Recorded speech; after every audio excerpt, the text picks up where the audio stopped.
अस्सलाम वालेकुम नाज़रीन, JN न्यूज़ HD के साथ मैं हूं नाइला भट्टी। नजर डालते हैं आज की अहम खबरों पर।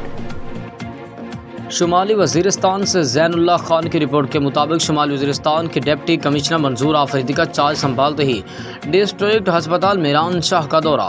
अस्पताल में मरीजों की इयादत की और अस्पताल के तफसीली मुआयना भी किया। मुलाज़िमीन को अस्पताल में हाज़री यकीनी बनाने की हिदायत जारी की। उन्होंने कहा कि सेहत और तालीम के हवाले से किसी के साथ कोई नरमी नहीं बरती जाएगी। आवाम की खिदमत और रिलीफ के लिए अस्पताल के मुलाज़िमीन 24 घंटे अपने सर्विस को जारी रखें। डिप्टी कमिश्नर शुमाली वज़ीरिस्तान मंजूर आफरीदी ने कहा कि आवाम की खिदमत और इलाके की तरक्की के लिए ज़िला अस्पताल इंतज़ामिया हर मुमकिन सहूलियात को बरूकार लाने की कोशिशें जारी रखेगी। उन्होंने कहा कि इलाके में अमन व अमान क़याम करना अव्वलीन तरजीह है। आवाम भी अमन के लिए ज़िला इंतज़ामिया का साथ दें। शुमाली वज़ीरिस्तान कुदरती वसाइल से भी माला माल है। आवाम के ताउन से ये इलाका तिजारत का मरकज़ बनेगा।